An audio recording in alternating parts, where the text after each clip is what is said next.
الرجيم بسم الله الرحمن الرحيم بسم الله كلمة المعتصمين ومقالة المتحرزين وأعوذ بالله تعالى من جور الجائرين وكيد الحاسدين وبغي الظالمين وأحمده فوق حمد الحامدين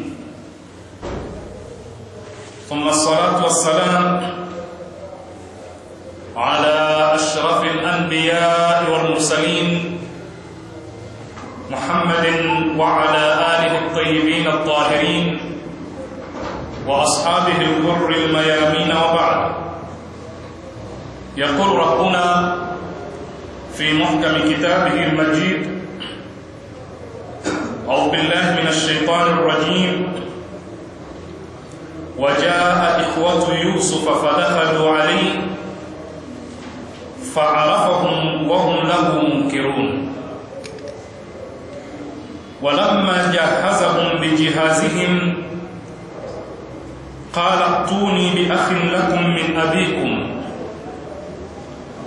ألا ترون أني أوفي الكيل وأنا خير المنزلين فإن لم تأتوني به فلا كيل لكم عندي ولا تقربوني. صدق الله العلي العظيم. والسلام عليكم ورحمة الله وبركاته.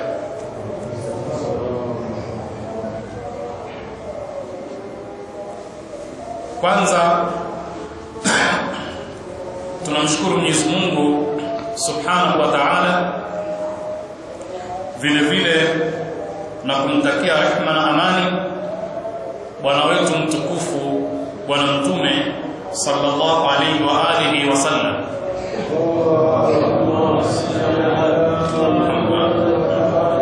Katika darasa yetu iliyopita tulijifunza katika kisa cha Nabii Yusuf alayhi salam tafsiri ya ndoto ya mfalme iliyotolewa na Yusuf alayhi salam. Kwa mukhtasar,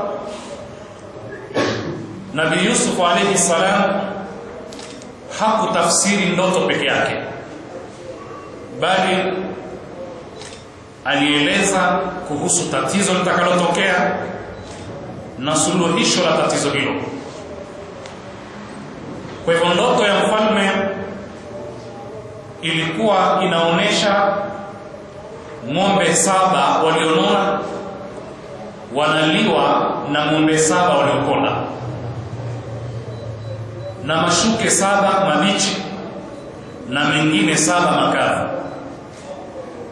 Hivi ndivyo alivyoona mfalme. Nabii Yusuf alayhi salam hakutosheka kuelezea hivyo tu, bali alieleza kwamba ng'ombe 7 walionona maana yake ni miaka 7 ya neema ya mvua za kutosha, na wale 7 waliokonda ni miaka ya shida na ukame. Vile vile upande wa mashuke 7 mabichi na yale 7 makavu. Kwa hivyo Nabii Yusuf alayhi salam alieleza hali halisi ya ndoto na suluhisho, kwa maana ya kwamba ikiwa kutakuwa na miaka 7 ya neema ya mvua za kutosha, basi itumiwe vizuri kwa ajili ya kufidia ile 7 itakayofuata ya pili, ambayo ni ya ukame, hakuna neema ya mvua ya kutosha. Lakini akaeleza jambo la ziada ambalo halikuwemo katika ndoto ya mfalme, nalo ni kuwepo kwa mwaka mmoja baada ya ile 7 ya kwanza na 7 ya pili, mwaka mmoja ambao kutakuwa na mvua nyingi, watu watavuna vizuri, bali watakamua mafuta kutokana na nafaka mbalimbali na matunda mbalimbali. Huo ni mukhtasar wa tafsiri ya ndoto ya mfalme kupitia katika ulimi wa Yusuf alayhi salam.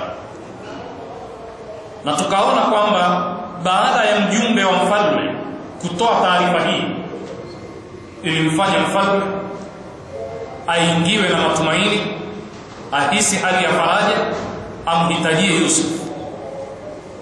Lakini Yusuf alayhi salam hakuwa mwepesi kutoka, kwa sababu alishafahamu kwamba mfalme katambua thamani yake.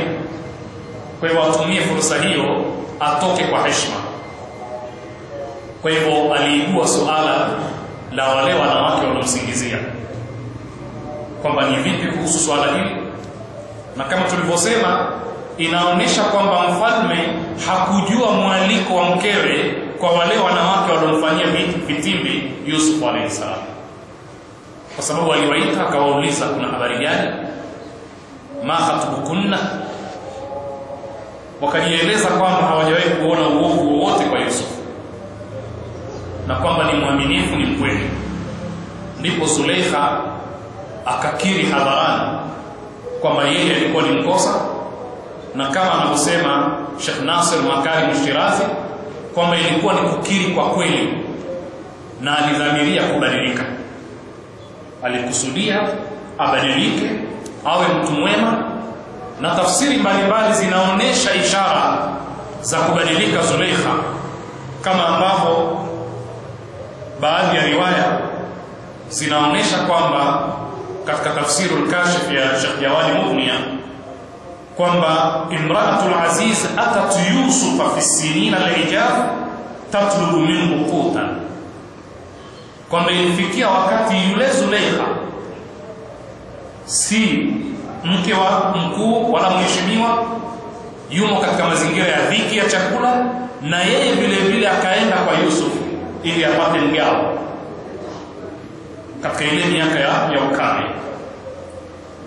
Sheikh Jawadi anasema katika riwaya hii, waqad mata zawjuha wa ramaha ad-dahr bil khutub, na mumewe alikuwa ashakufa na yeye akawa ni mtu tena hana jina, hana nafasi katika jamii. Wanala minha maana, akawa yamemsibu yaliyomsibu. Walamma an Yusuf raaha qala laha, Yusuf alipomwona alimwambia, man ladhi awsalaki ila ma ara, ni jambo gani limekufikisha hapa wewe? Faqalat lahu Zulaikha, akamwambia Yusuf alayhi salam, subhana man ja'ala al-muluka bima'siyatihi 'abidan wa ja'ala al-'abida bi ta'atihi muluka.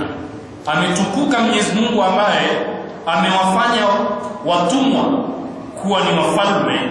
Kwanza amewafanya wafalme kuwa ni watumwa kutokana na maasi yao, maana alikuwa akikiri yale maasi aliyofanya.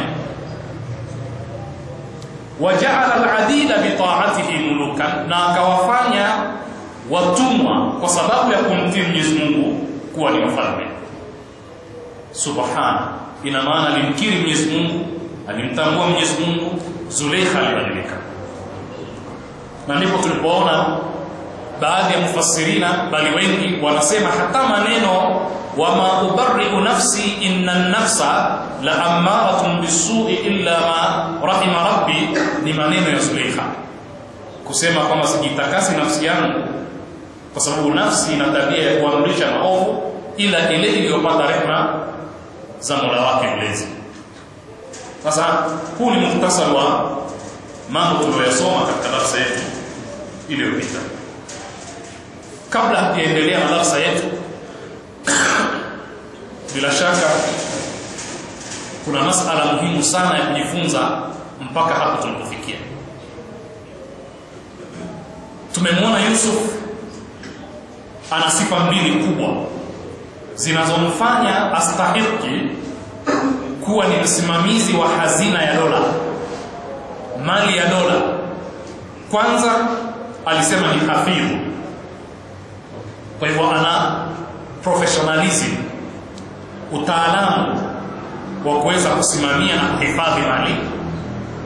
Aminun, ni mtu anaweza kuaminika, trustworthiness, anaweza kuaminika. Na masala ya kifedha yanahitajia sifa mbili hizi. Kwanza iwe ni takhasusu yako, taaluma ulosomea unaifahamu vizuri, na wakati huo huo uwe mwaminifu, uwe mawdhu thiqa. Sifa mbili hizi ndizo alizokuwa nazo Yusuf, ambazo zinampa nafasi yeye kufaa kuwa waziri wa fedha, waziri wa hazina katika dola ya Misri.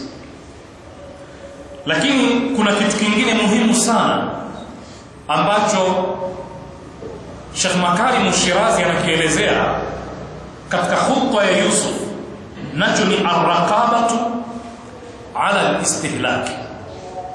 Ar-raqabatu ala al-istihlak ni nukta muhimu sana kiuchumi katika kujenga uchumi wa watu. Kwa hivyo kuna vitu viwili, kuna ziyadatul intaji na kuna al-istihlak. Kwanza production, uzalishaji; pili consumption, matumizi. Kwa sababu maneno ya Yusuf alayhi salam kumwambia mfalme na nasaha yake, alimwambia hivi kwamba ili kuepukana na tatizo hili la kiuchumi litakalokabili dola, tulime miaka 7 kwa mfululizo na jitihada. Kwa maana ya kwamba pawepo na jitihada za ziada katika kilimo. Hii inaitwa katika lugha ya kiuchumi ziyadatul intaj, kuongeza production kwa kasi kubwa, uzalishaji uongeze kwa kiasi kikubwa sana. Na ndio katika management wanasema kwamba mtu mmoja alipo anaweza kufanya kazi za watu wawili. Yani hiyo kazi unayoifanya ukiamua kufanya za wawili, mfano wa kazi hiyo unaweza. Kwa hivyo alihimiza sana juu ya uzalishaji wa ziada, lakini badala yake katika masala ya consumption, matumizi, kwamba pawe na tawazo, kubalance baina ya kile mlichokipata na yale matumizi. Na hii ndio taswira ya Kiislamu katika masala haya ya kiuchumi na suala zima la alwasatiyya fil Islam ambalo tunalizungumza mara kwa mara. Mwenyezi Mungu Subhanahu wa Ta'ala anasema katika Qur'an, walladhina idha anfaqu, na wale ambao wakitumia, yani wakitumia mali zao, wanapotumia, lam yusrifu, hawafanyi israfu, kwa maana ya kwamba hawatumii zaidi ya haja. Kwa maana lam yusrifu, hawatumii zaidi ya mahitaji. Walam yaktaru, wala hawajinyimi wakafanya ubakhili. Wakana baina dhalika qawama, wakawa kati na kati katika matumizi yao. Kwa hivyo kama hutoweza wewe kama mtu binafsi kubalance baina ya production na consumption, huwezi kuendelea. Tuchukulie mfano, mshahara wako ni 300,000. Ukihitajia maendeleo, lazima uhakikishe kuwa matumizi yako ni chini ya 300,000 kwa mwezi. La kama mshahara wako ni 300,000 na matumizi yako ni 350,000, huwezi ukaendelea. Kwa hivyo lazima ubalance baina vitu hivi, na maendeleo ya dola yanapatikana pale inapokuwa production ni kubwa kuliko consumption. Yani ule uzalishaji ni mwingi, ni mkubwa zaidi kuliko yale matumizi. Hapo kuna ishara za maendeleo. Matatizo ya nchi zetu ni kwamba yale matumizi, ile consumption ni kubwa kuliko hata production yenyewe. Yani hatujafikia kile kiwango anachokiita katika uchumi kiwango cha Ulaya, kwamba consumption na production ziko sawa. Hicho vile vile hatujafikia, ambacho ni kiwango kizuri kwa uchumi ku take off, yani kuendelea. Kwamba mtu huanza akafungua kampuni, ikawa amewekeza fedha nyingi, anachokipata ni kidogo kuliko alichowekeza, lakini taratibu kile kipato kinakuwa mpaka kinalingana na ule uwekezaji, kwamba anatumia milioni 100 na anapata milioni 100. Kiwango hicho kinaitwa kiwango cha uhai. Sasa ni kiwango kizuri sana katika kukua sasa, kwa imma ni kampuni ya kibiashara au dola au hata mtu binafsi, lakini anatakiwa atoke pale sasa iwe mapato yake ni makubwa zaidi kuliko matumizi yake, pale anaweza kuendelea. Nchi zetu taona kwamba kila inaposomwa bajeti ni kubwa kuliko mapato tunayoyapata. Yaani mapato ya dola kwa mwaka hayakidhi matumizi ya dola kwa mwaka, bali matumizi ni makubwa zaidi kuliko mapato. Kwa hivyo kila mara tunakopa, kabla tujamaliza deni tunakopa tena kuendelea na deni. Kwa hivyo Yusuf alayhi salam aliweka arqabatu ala alistihlaki, usimamizi katika matumizi, kwa maana ya uzalishaji uwe mwingi, matumizi yawe machache. Pale tunaweza kuhakikisha kwamba mustakbal wa kiuchumi uko katika hali ya amani. Lakini zaidi ya hapo, alichokifanya Nabii Yusuf alayhi salam katika uchumi wa kileo ni kuhakikisha kwamba uzalishaji wa ndani unairuhusu nchi ya Misri kwa wakati ule kufanya exportation, yani kuuza bidhaa nje ya nchi ya Misri. Kwa sababu tutaona kwamba msafara au misafara mbalimbali kutoka nje ya Misri ilikuwa inakuja kununua chakula katika ardhi ya Misri. Kutoka Sham ndugu zake walitumwa na baba yao Yakobo alayhi salam. Tafsiri zinasema kwamba safari ya siku 18 kutoka maeneo ya Sham kwenda mpaka Misri kwa ajili tu ya kununua mazao ya Misri. Hii inaitwa ni exportation, na hauwezi ukawa una uwezo wa kuexport bidhaa zako kama ile production yako si kubwa kuliko consumption, kwa maana kwamba umezalisha zaidi ya mahitaji ya nchi yako. Wakati ule unaweza ukauza nje ya nchi. Matatizo ya nchi zetu ni kwamba ile kuingiza bidhaa mbalimbali za nje ya nchi ni kwingi zaidi kuliko kutoa bidhaa za ndani ya nchi. Yaani importation ni kubwa kuliko exportation. Kwa hivyo sisi kahawa yetu, majani ya chai yetu, sijui mahindi yetu, vyote hivi ikiwa tutaweza kuuza nje ni kiasi kidogo sana kuliko vile tunavyoingiza ndani. Uchumi hauwezi kukua katika sura kama hii.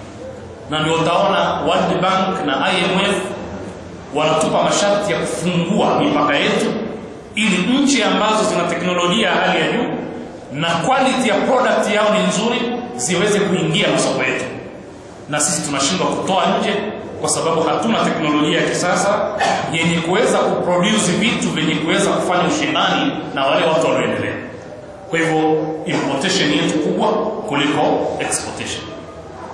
Yusuf aliweza kujenga uchumi wa Misri kwa kipindi kifupi sana mpaka ikawa sasa wana export zile productions. Kwa lugha nyingine, kwa kipindi kifupi sana alijenga uchumi wa Misri.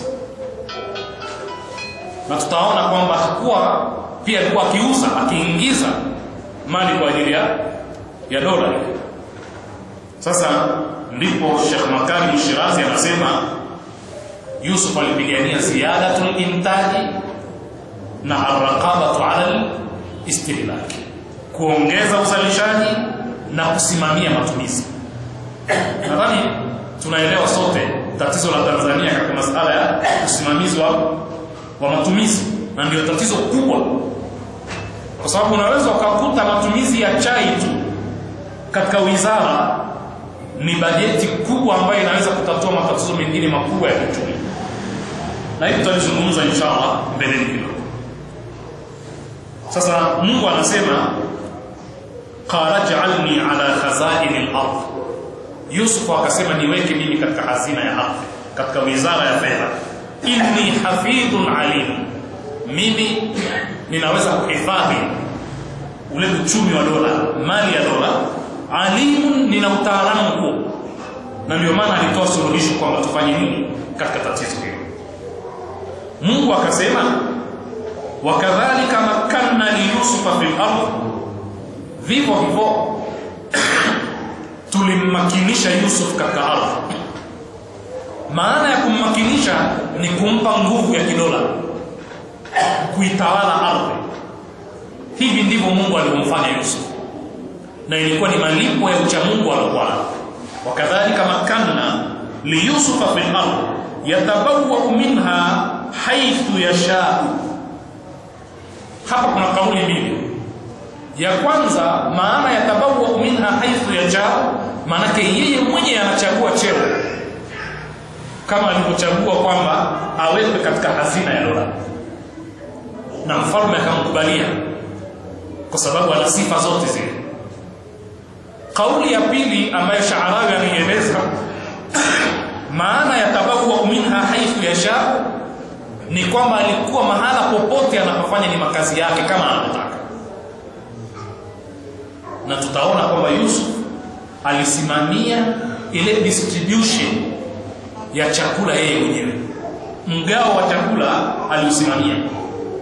Yani si kwamba alikaa mahala akatoa maagizo tu, bali alikuwa akipokea wageni, akiwakirimu, na yeye akisimamia ugawaji wa chakula. Lakini alikuwa akihamahama ardhi kwenda ardhi nyingine, na alikuwa na nyumba mbalimbali. Ndio maana yatabawwa minha haythu yasha. Sheikh Shaarawi anasema inaweza kuleta taswira ya kiongozi ambaye anapenda ukubwa, kwa maana kwamba kila mahala ana nyumba, ana ikulu, ana makazi. Lakini maana yake si hiyo. Maana yake ni kwamba ile kuwa na makazi mbalimbali ni rehema kwa wale watu wanaokaa katika maeneo yale. Yani kuwa ana mji mahali fulani, ana mji mahali fulani, anakwenda mahali fulani anakaa, ile ilikuwa ni rehema vile vile kwa wananchi wa Misri. Na akitoa mfano kwamba leo hii tukisikia tu kwamba kiongozi wa dola anatembelea eneo fulani, ile kutembelea eneo fulani, watu wa eneo hilo wanapata rahma. Umeme hautokatwa, pengine barabara zitasafishwa, kuna huduma fulani zitaboreshwa.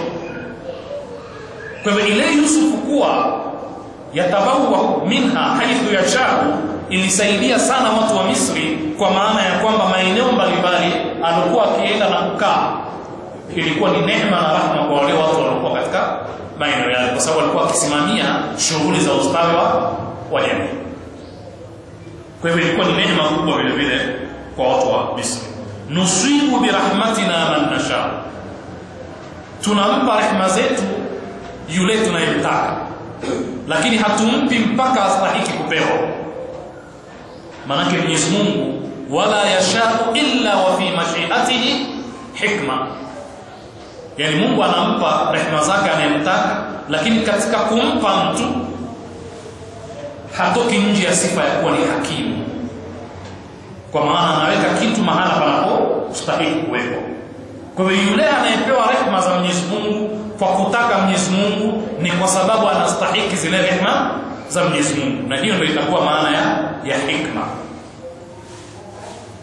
Wala nudhi'u ajra al-muhsinin, na wala hatupotezi kamwe malipo ya mwenye kutenda mema. Kwa hivyo Yusuf kupewa nafasi ya utawala na mamlaka ilikuwa ni malipo, kwa sababu alikuwa ni mwema. Na maana ya mwema, muhsin, ni yule anayefanya zaidi ya wajibu wake. Yani si yule anayefanya wajibu wake tu. Kuna mtu akipewa nafasi akaainishiwa kazi yake kuifanya ile kazi yake, huyu haitwi muhsin. Muhsin mwema ni yule ambaye akipewa jukumu anakwenda beyond ya jukumu lake, yani anafanya zaidi ya ule wajibu wake. Huyu ndio muhsin. Sasa tukiwa na mwalimu ambaye kazi yake ni kufundisha, aingie darasani afundishe atoke aende, huyu amefanya wajibu wake. Lakini yule mwalimu ambaye anaweza kusimamia pia maadili, anayeweza kuona uchafu akasema mbona kuna uchafu hapo, ondosheni, anaweza kusimamia mambo mbalimbali katika ile taasisi ya kielimu, yule ni muhsin, kwa sababu amefanya zaidi ya ule wajibu wake. Kwa hivyo kuzungumza kwamba haya ni muhsin ni hayo ni kutokuwa muhsin. Kwa hivyo muhsin ni yule anayefanya zaidi ya ule wajibu wake. Wala ajrul akhirati khairun lilladhina amanu wa kanu yattaqun. Na malipo ya siku ya kiyama ni bora zaidi kwa wale waliokuwa wakimcha Mwenyezi Mungu. Kwa hivyo kuna malipo ya duniani kama aliyopata Yusuf, kama ambayo anaweza kuyapata yeyote yule atakayekuwa mwema, lakini kuna malipo vile vile ya akhera. Na hivi ndivyo tunavyosema kila mara kwamba kwa kufanya wema wowote katika dunia hii utapata thawabu dunia, lakini haitolingana na ile thawabu akhera utakayopata. Wala al-akhiratu khairun laka min al-ula. Baadhi ya mufassiruna wanasema kwamba hata asiyekuwa Muislamu anapofanya wema hupata thawabu dunia, hupata malipo ya duniani, lakini ya akhera atayakosa. Malipo ya duniani anaweza akalipwa mshahara mzuri, anaweza akasifiwa, anaweza kupewa tuzo mbalimbali eti kwa sababu amegundua umeme, kwa sababu amefanya jambo fulani lilokubalika katika jamii. Lakini kwa kuwa hakuwa Muislamu, hakufanya kwa ajili ya Mwenyezi Mungu, basi atalipwa na Mwenyezi Mungu thawabu ad-dunya, malipo ya duniani, ya akhera hatayapata. Kwa hivyo waqadimna ila ma amilu min amalin faja'alnahu haba'an manthura, kwamba amali yoyote ile kesho akhera kwa watu hao haitakuwa na malipo kwa sababu wamekosa imani. Mwenyezi Mungu anaendelea kwa kusema wajaa ikhwatu Yusufa, ndugu zake Yusuf wakaja, fadakhalu alayhi, wakaingia kwa Yusuf, fa'arafahum, akawatambua, wa hum lahu munkirun, ili hali wao hawamtambui. Kama tulivyosema kwamba mzee Yakubu alayhi salam na ndugu zake Yusuf walikuwa ardhi ya mbali, Sham kule, na Sham ya zamani ni kubwa kuliko Sham ya leo. Palestina na sehemu katika Lebanon na sehemu katika Jordan ya leo zinaingia katika Sham ya zamani. Kwa hivyo eneo alikuwa akiishi Yakub katika ardhi ya Kanaan ilikuwa ni eneo la Palestina, au tuseme eneo la Sham. Na hii inaonyesha kwamba ule ukame haukuligusa taifa moja tu, ulienea katika mataifa zaidi ya moja.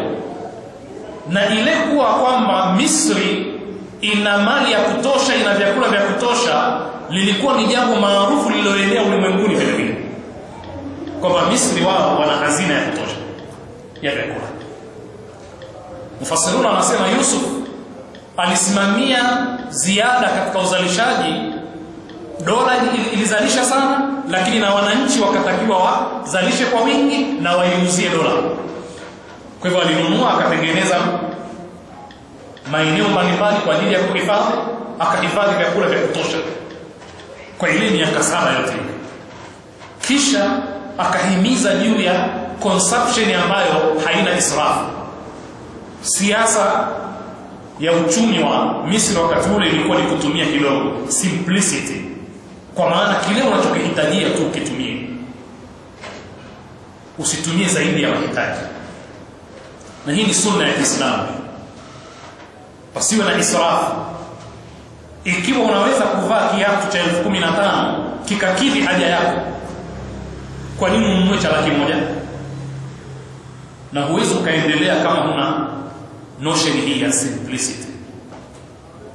Kama gari ya milioni 15 inaweza kukidhi haja zako zote, kwa nini ununue milioni 100? Taban tutarejea kule Mwenyezi Mungu anaposema kwamba si haya maisha ya duniani si kingine ila zinatun wa tafakhur, kwamba ni mapambo na kujifaharisha. Lakini Uislamu unakutaka utumie kwa kadri ya haja, na mtu akijiwekea utaratibu huu anaweza kuendelea, asivuke yale mahitajio ya msingi. Hiyo ndio maana ya simplicity. Wakati fulani Salman al-Farisi alikuwa akizungumza na masahaba akiwaambia faza al-mukhiffun au al-mustakhifun, kwamba wamefaulu watu hafifu, kwa sababu ilitokea balaa, kila mmoja akawa anataka kukimbia na mali yake. Yeye mchotoka nacho ni mswala wake tu na birika ya maji, hakuwa na vitu vingi, kwa maana ya kwamba vile ambavyo vilikuwa vinakidhi haja yake ya maisha ya kila siku vilikuwa ni vitu vichache, hana wahaka na maisha ya duniani. Sasa Nabii Yusuf alitangaza hii siasa kwa watu wa Misri kwamba watumie kidogo, wahifadhi kwa wingi, na vile vya ziada vikanunuliwa na dola, vikahifadhiwa miaka 7. Na ndugu zake walipokuja, kama tulivyosema, safari ya siku 18 wanakwenda kutafuta mgao wa chakula, wametumwa na baba yao. Tufahamu fika kwamba hawa wamepotezana na ndugu yao Yusuf kwa miaka zaidi ya 20, wengine wanasema zaidi ya 30, kwa sababu Yusuf alikuwa si bale, katupwa katika kisima, akachukuliwa, akauzwa, akaishi katika nyumba ya Al-Azizi, mheshimiwa mtukufu yule, mpaka akawa baligh. Mkewe yule Zulekha akamtamani, akawekwa jela miaka michache inayosemwa ya jela 7, na wengine wanakwenda mpaka 12, kama tulivyosema kwamba 5 ya kwanza alipokuwa na jamaa wawili wale watumishi watumwa waliowekwa pamoja na yeye, walipotolewa akakaa 7 nyingine, kama anavyosema Sheikh Nasir Makarim Ash-Shirazi. Sasa miaka yote hiyo baada ya kutoka, kuna miaka 7 ya neema, kisha miaka 7 ya ukame. Ina maana kwamba ndugu zake hawakuja katika ile miaka ya neema, sababu ukame ulikuwa bado. Kwa hiyo palipita miaka 7 mingine ya neema, mpaka ilipokuja ya ukame, na wao kule wakawa wanahitajia sasa wapate mgao. Ndipo sasa ndugu zake walitoka katika ardhi ya Sham, wanakwenda kufuata mgao. Hawamjui Yusuf, hawana matumaini kwamba yuko hai, na lau wangemuona vile vile wasingejua kwamba ni yeye, kwa sababu ni miaka mingi, kwa uchache 22. Ni mtu mzima, lakini si mtu mzima tu, kile cheo na mavazi yake inatosha tu kutengeneza heba nyingine ambayo haikuwa katika picha yao, katika akili yao, kwamba Yusuf anaweza kutokea katika sura kama hiyo. Kuna maswali mengi yanaulizwa na mufassiruna katika hili, na kwamba kwa nini Yusuf alayhi salam kipindi chote hicho hakuwatafuta, amekaa ametulia tu mpaka masala ya kukutana yakawa ni sadfa. Hili limejadiliwa kama utakavyoona. Lakini swala jingine, kwa nini Yusuf mwenyewe akajitamba na kujifakharisha kwamba anaweza apewe, anaweza, haikuwa anapenda ukubwa? Si kwamba Mwenyezi Mungu anasema katika Qur'an, tilka darul akhirah naj'aluha lilladhina la yuriduna 'uluwan fil ardi wala fasadan wala aqibatu lil muttaqin, kwamba hayo malipo ya akhira, hiyo nyumba ya akhira tumeiweka maalum kwa wale ambao la yuriduna 'uluwan fil ardi, hawapendi ukubwa katika ardhi, wala fasada wala uharibifu. Je, Yusuf kutaka ukubwa? Haya ni maswali yanaulizwa na majibu yake yapo katika vitabu vya tafsiri. Moja ya majibu ni kwamba al-Imam Sadiq alayhi salam aliulizwa kuhusu hilo, akasema naam idtarra ilayhi, ni kweli alitaka nafasi na cheo, lakini ilikuwa kuna dharura ya kupata kile cheo, kuna umuhimu wa kupata kile cheo. Ama samita qawla Yusuf ij'alni ala khaza'in al-ard inni hafidhun alim, je, hujasikia kauli ya Yusuf mwenyewe aliposema niwekeni katika hazina hii kwa sababu na sifa zote za kuhifadhi mali ya umma, lakini na ilmu na maarifa ya kuweza kuhifadhi. Kwa hivyo ilikuwa dharura ya kutunza maslahi ya umma na wala si maslahi yake binafsi. Kisha akasema wa qawlul 'abd salih ana lakum nasihun amin. Al-'abd salih vile vile nabii alisema ana lakum nasihun amin, kujisifu kwamba yeye ni amin, mwenye kuwa nasihi na ni mwaminifu. Sifa hizi ni kwa sababu walifahamu kwamba wakipewa nafasi ile wanaweza kuisaidia jamii kupitia nafasi ile. Tazama Imam Ali katika Nahjul Balagha, katika khutba yake maarufu alizungumza lugha za kulihia akisema, inna mahalli minha mahallu al-qutb min ar-raha, akizungumza kwamba nafasi yake katika utawala ni ipi. Lakini haina maana kwamba alikuwa akigombania kwamba apewe nafasi ile, bali alitaka kuonesha kwamba lau kama atachukua nafasi yake anaweza kueneza ile maadili sawa sawa ya Kiislamu. Kwa ni katika jihadi, ni katika kuamrisha mema na kukataza mabaya, ni katika kupigania maslahi ya umma. Na riwaya mbalimbali ambazo zinasema katika mnasaba huu. Kwa hivyo ni moja katika majibu katika swali ambalo tuliuliza.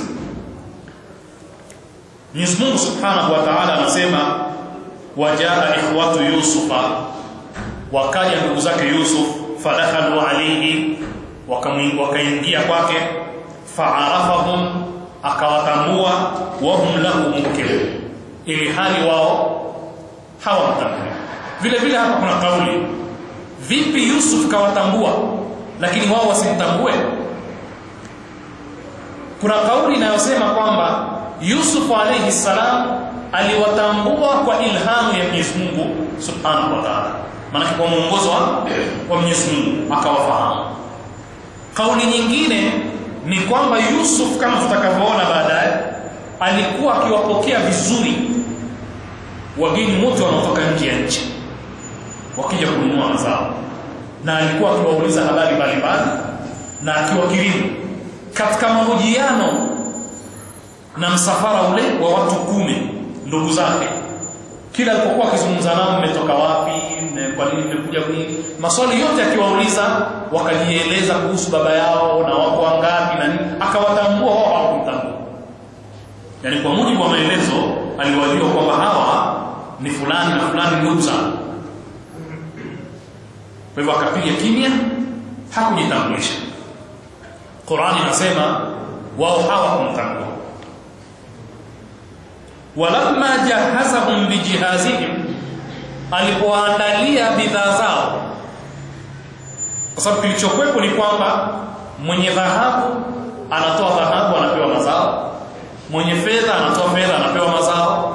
Ilikwenda ikafikia mahala sasa Misri imekusanya dhahabu na fedha kuliko nchi yoyote ya karibu wakati ule, mpaka dhahabu zikawa chache katika nchi nyingine, lakini Misri ziko nyingi. Ilipokuwa dhahabu imepungua kwa watu, akaweka siasa nyingine, mwenye mifugo anapewa chakula. Ikafikia mahala na mifugo ikajaa Misri, ikawa nguo, mavazi, unatoa mavazi unapewa chakula. Kwa hivyo kila chenye thamani kilikuwa kinapokelewa, badala yake mtu anapewa chakula. Kwa hivyo hazina ya dola vile vile ikawa ni kubwa kwa sababu ya soko la ndani na soko la nje. Wananchi wananunua na watu nje ya nchi ya Misri vile vile wananunua.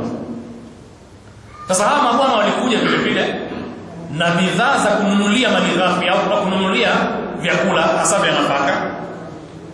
Mungu anasema walamma jahazahum bijihazihim, alipoandalia mizigo yao tayari, na inasemekana kwamba kila mnyama mzigo ulikuwa kiasi cha ujazo anaweza kubeba mnyama mmoja.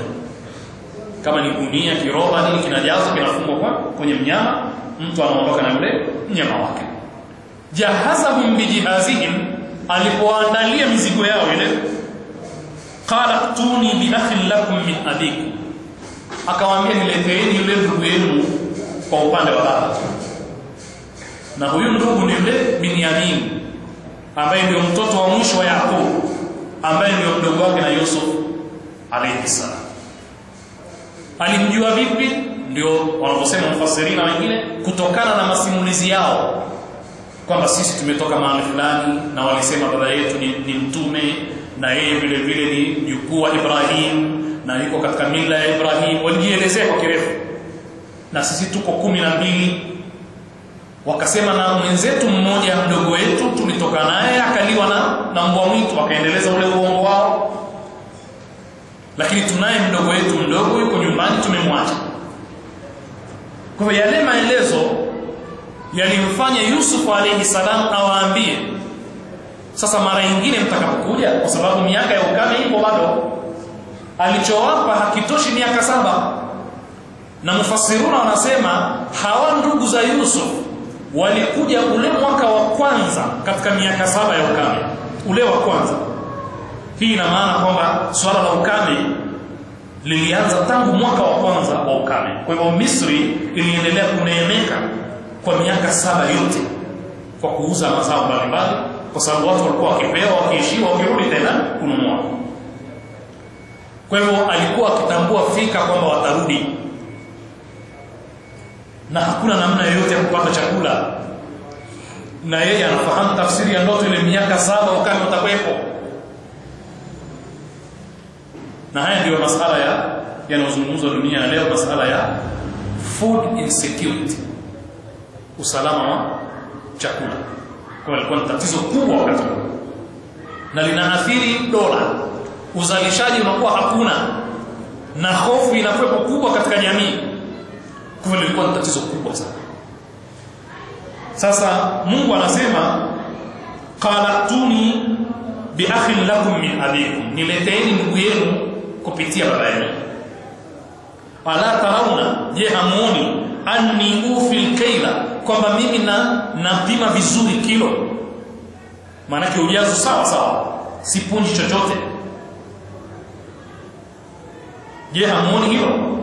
Sasa hii maana yake ni kwamba ikiwa kila mmoja anapewa kwa kadri fulani, mkimleta mtu wa ziada na yeye atapata fungu. Akipata fungu, ni yeye familia mtakuwa mmepata ya kutosha zaidi. Mleteni ndugu yenu. Ala tarawna anni ufil kaila wa ana khairul munzilin, na mimi ni mwenyeji mzuri, napokea vizuri wageni, kwa maana ya kwamba nawakirimu, na wapa malazi mazuri, na wapa chakula kizuri. Na Yusuf alikuwa akifanya mwenyewe kazi hii, si tu kwa ndugu zake, lakini kwa wageni wa nje wote. Yeye alikuwa akiwapokea kwanza, akiwahoji, akiwauliza mmetoka wapi, akijua shida yao, na akiwakirimu, kisha akiwauzia chakula kile. Kwa hiyo alikuwa na nidhamu katika biashara ile. Leo hii wanasema customer care. Alikuwa akiwajali wateja, sio kuwauzia tu apate, lakini alikuwa akihakikisha kwamba nafsi zao zinafurahika, vile vile kunakuwa na ishrahul qalb. Fa in lam tatuni bihi, akatoa tishio kwamba kama hamtoniletea huyo ndugu yenu, fala kaila lakum indi wala taqrabun, hamtokuwa na kipimo kwangu wala msinikaribie. Kwa sababu baadhi wanasema kwamba kutokana na maelezo yao, na huyo baba yao mtu mzima na ambaye amekuwa kipofu kwa sababu ya kumlilia mwanae aliyetoweka, Yusuf alitumia fursa hiyo kama vile anawataka wamlete kama huruma kwa huyu mzee, wapate ziada. Kwa hivyo njooni na huyo ndugu yenu ili niwapeni zaidi, na kama hamji naye basi mimi sitowapimieni na wala msinikaribieni. Kwa hivyo ilikuwa ni lugha tahdidi, lugha ya kuwatisha ili wamlete Yusuf. Na sote tunafahamu uzito na ugumu wa kumtoa wamlete Binyamin, lakini tunafahamu uzito wa kumtoa yule Binyamin kwa Yakubu ambaye tayari ana ile khalfia ya namna alivyowaruhusu Yusuf kisha akurudi.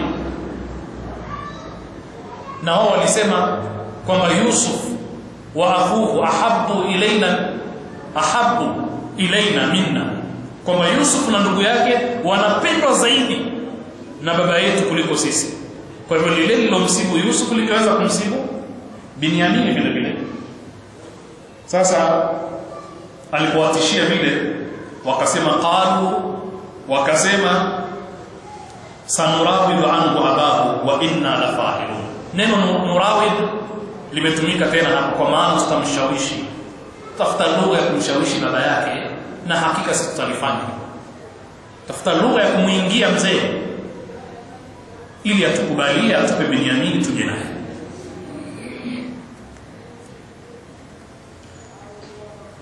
وقال لفتيانه اجعلوا بضاعتهم في رحالهم لعلهم يعرفونها إذا انقلبوا إلى أهلهم لعلهم يرجعون.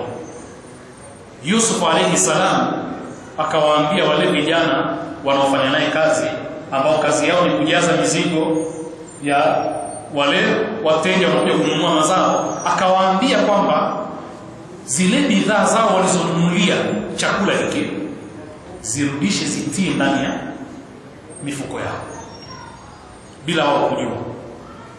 Na hii inaonyesha kwamba upimaji ulikuwa nje, mbali na macho yao. Kwa hivyo wachukue vile vitu vya thamani ambavyo wamenunulia kwao nafaka zile, kama ni ngano na mfano wake, vile vitu virejeshwe ndani ya ile mifuko. Wakagundua huko nyumbani kwamba vimo. Kwa maana nyingine ni kwamba wamepewa bure, hawakununua. Sababu ya hayo Yusuf anasema ili waweze kuvitambua na ili waweze kurejea, maanake iwa encourage wao kurudi tena, kwa sababu ya ule wema alowatendea Yusuf, kwamba basi hata bidhaatuna ruddat ilayna, na bidhaa zetu vile vile tulizozitoa zimerejeshwa. Kwa hivyo tumepewa bure. Kwa hivyo huyu bwana ni mtu mzuri, inafaa kwenda tena mara nyingine kwake. Sasa hivi ndivyo Mungu alivyomtumia Yusuf kufanya hila na makri yenye nia nzuri ya kujenga. Kwa hivyo vijana wale wakaingiza zile bidhaa walizonunulia, rahmatullah, nafaka zile wakazitia ndani ya mizigo ile, ikafungwa vizuri. Ndugu za Yusuf wakaondoka na mizigo yao pasina kujua kwamba kile walichotoa kununulia kimerejeshwa katika mifuko yao. Sasa Mungu anasema falamma raja'u ila abihim, waliporejea kwa baba yao, qalu, wakasema ya abana, ewe baba yetu, muni'a minna al-kayl, si tumenyimwa kipimo. Maana lugha ya kwanza ni ya kuhujumu, ya kutisha, kwa sisi tushanyimwa, tupewa tena. Ili mzee akishtuka kwa nini apewe suluhisho, ni kumtoa Binyamin. Kwa sababu lau angeanza kwamba tupe Binyamin ili tupimiwe, pengine mzee angetia uzito, na hata hivyo alipofanya mzee pia aliingia na uzito, aliingiwa na uzito. Kwa hivyo wakasema ya abana, ewe baba yetu, muni'a minna al-kayl, sisi tumezuiwa kupimiwa. Fa arsil ma'ana akhana naktal wa inna lahu lahafidhun, muachilie pamoja na sisi ndugu yetu tuweze kupima au kupimiwa, na hakika sisi tutamhifadhi. Hii lugha ya kwamba tutamhifadhi ndio ile ahadi vile vile kwa Yusuf walitumia. Lakini sasa hivi wanafahamu kwamba tulichokipata hiki hakitotupeleka miaka mingi, lazima turejee tena. Kama ukame utaendelea, mwakani tunahitajia tena, tufanye nini? Kwa hivyo ilikuwa ni mtihani mkubwa sana kwa Yakub, kwa sababu akimzuia kisha wasipate chakula ni mtihani. Kwa hivyo ikawa ni mtihani mkubwa sana kwa Yakub alayhi salam. Miongoni mwa masala yanayozungumzwa katika nukta hii ni suala zima la kwamba Yusuf ilikuwaje yeye atoe bure mali ya dola kuwapa ndugu zake, ili hali kilichokwepo ilikuwa ni suala la kuuza na kununua, na wametoa kile kinachotakiwa kitolewe kama wanapotoa wengine, lakini akarejeshewa au wakarejeshewa. Je, hili si kosa? Hasa kwa mtu ambaye, maana kama leo tutasema ni corruption hiyo, kwamba anasimamia mali ya dola, lakini ndugu wanapokuja wanapewa bure. Na hiyo wanaita financial management, kwamba unapotumia mali ya umma kwa interest zako binafsi kama familia na wewe binafsi, ni kinyume na maadili ya kifedha. Kwa hivyo ni immoral action. Na hili ni tatizo ambalo tunalo leo hii, kuwa Unapopewa nafasi wewe, ndugu zako wote wanasogea karibu, unawapa vyeo, unawapa mgao, unawapa kila kitu. Sasa Yusuf kwa nini asiwauzie akawapa bure? Je, ilikuwa ni mali yake? Hapa kuna majibu mengi yametolewa na mufassirun. Miongoni mwa hayo wanasema kwamba ilikuwa vile vile ni wahi na ilham ya Mwenyezi Mungu Subhanahu wa Ta'ala awafanyie takrima ile, kwa sababu ndio itakayo mvuta Yakubu na ndugu zake kwenda Misri baadaye. Kwa hivyo alifanya lile kwa wahi, si kwa matakwa yake binafsi. Na hii kauli ndio yenye nguvu, kwa sababu kauli nyingine anayosema Sheikh Makarim Shirazi ni kwamba kawaida kiongozi katika dola huwa ana haki fulani ya matumizi fulani kwa ajili ya mustadhafina, watu wanyonge katika jamii. Na yeye alifahamu unyonge wao, kwa hivyo aliwapa ile ziada.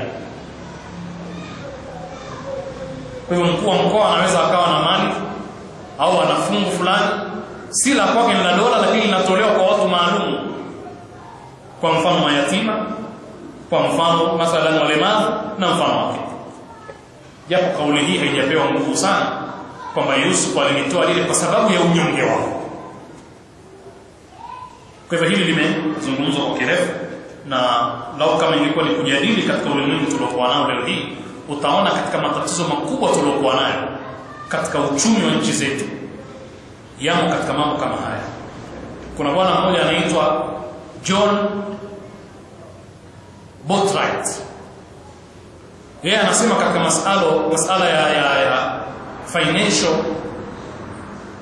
management na financial reporting na financial marketing na financial services, ndio mahali kwenye matatizo makubwa sana ya nchi ambazo zinaendelea. Kwa mfano financial reporting, ukiingia bungeni utaona waziri namna anavyotoa ripoti za matumizi, namna wizara yake ilivyotumia, kuna ubongo mwingi pale. Matumizi ya kawaida tumetumia kiasi fulani, safari za nani tumetumia kiasi fulani, semina mbalimbali tumetumia kiasi fulani. Kama eneo la financial reporting likiwa limedhibitiwa, uchumi wa watu utakuwa. Huu ni mfano tu wa wewe kuwa katika shule ni mwalimu mkuu, pakawepo na swala zima la kununua mali za shule, madaftari, vitabu, chaki na mfano wake. Je, ripoti unayoitoa ya vile vifaa ulivyonunua ni kweli iko sawa sawa? Tizama sekta zote na wizara zote katika nchi zetu, utaona pale kuna corruption ya hali ya juu sana, kwamba taarifa za kimali zinapotolewa hazifanani na matumizi halisi. Sasa hii inaitwa financial reporting. Financial market, pale ambapo watu kwa niaba ya umma wananunua bidhaa za umma, huwa zinanunuliwa kwa ile bei iliyoandikwa. Dawati linanunuliwa na serikali, ile bei inayotajwa ndio bei yake halisi. Mikataba inayofanywa kuuza na kununua kwa niaba ya dola huwa iko sawa sawa. Ndio masala ya 10% ambayo tumeyazoea kusikia, kwa maana kwamba hakuna mkataba unaofanyika mpaka yule anayesimamia mkataba ule ahakikishie kupata asilimia fulani. Uwekezaji unaofanyika katika nchi zetu, kunakuwa na vikao vya faragha mbalimbali vinavyohakikisha maslahi binafsi kabla ya maslahi ya umma. Hii inaitwa financial market. Financial services katika zile taasisi za kifedha, insurance companies, benki na mfano wake, na hasa sisi katika mabenki ya kibepari ambayo ni taasisi ya kibiashara na wala si sehemu ya kuhifadhia fedha tu kama vile katika mabenki ya kijamaa, utaona kwamba service wanazozitoa hazitoki bure.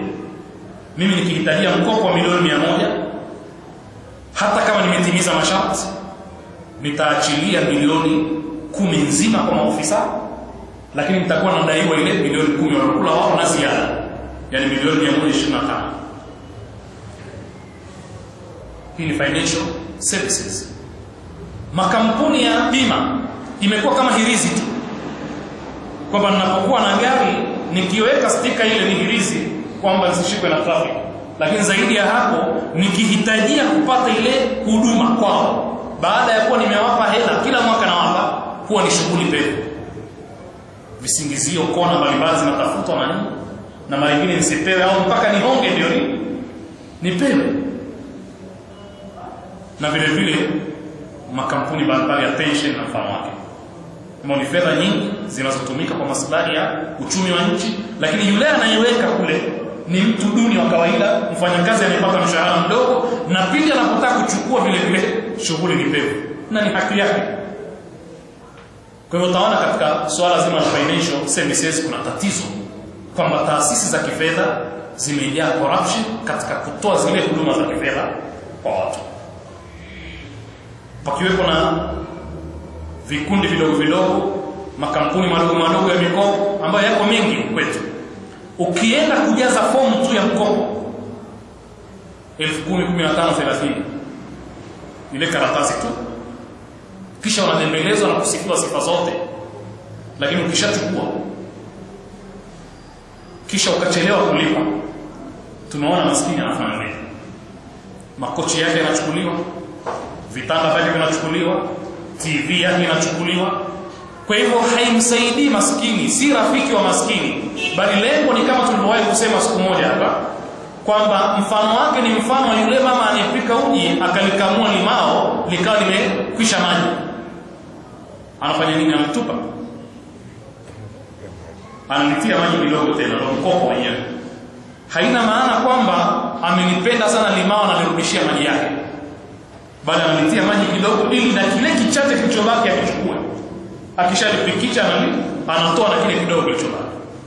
Kwa hivyo maskini alipokuwa hana akapewa kidogo ili apokonye na kile kilichobaki. Ndio taasisi zote unazifahamu, kila mmoja ana hela zake, ana invest katika masuala ya mikopo. Wanakuja maskini wanakopa, baada ya muda wanakuja kupiga mnada mali zake, na wale wanaopiga mnada ndio wanunuzi kwa bei rahisi. Kama ile mali ambayo bei yake ni 500,000, watahakikisha wanatengeneza sinema fulani wakainunua 1,500,000, kisha inarudi kwao. Kisha la mwisho ni hili la financial management ambalo tunaweza kuzungumza kwa Yusuf, kwa maana kwamba inapokuwa mali ni ya umma, huwezi kuruhusiwa kuitumia kwa maslahi binafsi, kwamba wewe uchukue gari ya umma ukabebe majani ya ng'ombe wako, usijue utumie kwa ajili ya familia yako, utumie mathalan chombo kilichotolewa kwa ajili ya taasisi, kwa ajili ya msikiti, kwa ajili ya yani umma, kwa maana si kwa ajili ya mtu binafsi, ukakitumia kwa maslahi yako binafsi. Kama vile Yusuf kutumia fursa ile kuwapa chakula cha ziada au kuwapa chakula bila wao kulipa, ili hali ile ni mali ya umma, si mali ya Yusuf. Na ndio maana tukajadili kwamba hili lilikuwa na wahi ndani yake, haikuwa ni irada ya Yusuf peke yake, bali lilikuwa linampeleka Yusuf kufikia malengo. Sasa Uislamu kama tulivyosema ni dinul wasatia. Kabla tujamaliza, nakumbusha suala zima la Yusuf kuhimiza uzalishaji sana na kupunguza consumption, matumizi, yani kuongeza production na kupunguza consumption, matumizi, ili kuhakikisha kwamba chakula kinaweza kutosha. Kuna tatizo moja ningependa kudokeza hapa katika dhana ya wasatia, ukati na kati, na tulizungumza kwamba moderation, Aristotle aliita kwamba theory yake kwamba ni nadharia yake aliita kwa ni golden mean theory, nadharia ya dhahabu, yani ule ukati na kati. Lakini sijui kama alifunguka zaidi kuja kutizama hata uchumi wa dola unaweza ukahukumiwa vipi na nadharia ile ya moderation. Sasa ukienda katika ubepari kwa mfano, utaona kwamba ubinafsishaji ni dhana ya kibepari. Ukija katika ujamaa socialist, utaona utaifishaji ndio dhana ya kijamaa, kwa maana kufanya mali ni ya taifa, ya umma, yani inasimamiwa na taifa kwa niaba ya umma. Kwa hivyo hakuna mtu kumiliki binafsi hospitali, shule na mfano wake. Lakini hao upande wa pili wameignore zile haki za umma, wakampa mtu binafsi haki. Anaweza kumiliki shule, kumiliki hospitali, kumiliki nini, mara nyingine hata barabara ikawa anataka kupita analipa ndio apite. Tutafikia huko. Uislamu unapokuja una balance baina ya huquq al-fard na huquq al-mujtama, haki za mtu binafsi na haki za umma. Na hii ndio maana ya wasatia. Yani tunapompa mtu binafsi haki tusisahau umma, na tunapompa umma haki tusisahau mtu binafsi, tubalance baina ya vitu hivi. Bali haki ya mtu hukomea pale haki ya mwingine inapoanzia. Kwa hiyo masalih al-umma muqaddamatun ala masalih al-afrad. Hii ni kweli. Lakini tuliona pindi ujamaa ulipobezi sana katika haki za umma, ili discourage production. Kwa nini nizalishe sana mimi wakati siwezi kuendelea zaidi ya hivi nilivyokuwa? Na siri ya viwanda vyetu kufa ilikuwa ni hiyo, kwamba ya umma. Sasa umma nani? Kwa hivyo haimshawishi mtu kuzalisha sana, lakini unapomwambia mtu ni cha kwake na anaweza kukua, inamwencourage yeye kuzalisha zaidi, kwa sababu after all itakuwa ni kitu chake. Lakini unapomwambia hata akizalisha sana ni ya umma, na yeye hatopata ila kadri haja yake ya matumizi tu, hii haiwezi kumfanya mtu akazalisha kwa wingi. Na utaona Yusuf asingeweza kuhimiza uzalishaji mkubwa kwa miaka 7 kama hakuhakikisha ile private ownership ya kile mtu anachoproduce. Binadamu hawezi, kwa sababu ana kisaikolojia anasema ana selfishness, ya nature yake ni selfishness, ule ubinafsi na miliki cha kwangu. Kitu hiki kinamfanya azalishe zaidi, afanye kazi kwa jitihada. Tumalizie. Mwenyezi Mungu Subhanahu wa Ta'ala anasema, Nabii Yaqub alayhi salam akawauliza, qala hal amanukum alayhi illa kama amintukum ala akhihi min qabl, je, mimi ni waaminini kwa huyu Binyamin kama nilivyokuaminini kwa ndugu yake kabla? Kwa hivyo akawakumbusha lile lililojiri miaka kadhaa iliyopita. Fallahu khairun hafidha, hakika Mwenyezi Mungu ndio mbora wa kuhifadhi, wa huwa arhamu arrahimin, na yeye ndio mwingi wa kurehemu kuliko wale wote wenye kurehemu. Hapa anasema kwamba aliposema khairun hafidha ni mbora wa kuhifadhi, wanasema kwamba alikusudia kwamba Yusuf mliotaka apotee Mungu atamhifadhi kwa sababu yeye ni mbora wa kuhifadhi. Lakini wengine wanasema kwamba huyo ndugu yake Binyamin mnayemhitajia muende naye, mnasema mtamhifadhi, hivyo hivyo mlisema kwa Yusuf na hamkumhifadhi. Kwa hivyo nyie si wenye kuhifadhi, wallahu khairun hafidha. Mwenyezi Mungu peke yake ndio bora wa kuhifadhi, anaweza kumhifadhi. Lakini kama tulivyosema, wakati huo anapozungumza maneno haya, Yaqub alayhi salam anajua uzito wa kuwanyima Binyamin, kwa maana ya kwamba watakuja kukosa chakula na hakuna namna ya kupata mlo nje ya kupitia Misri.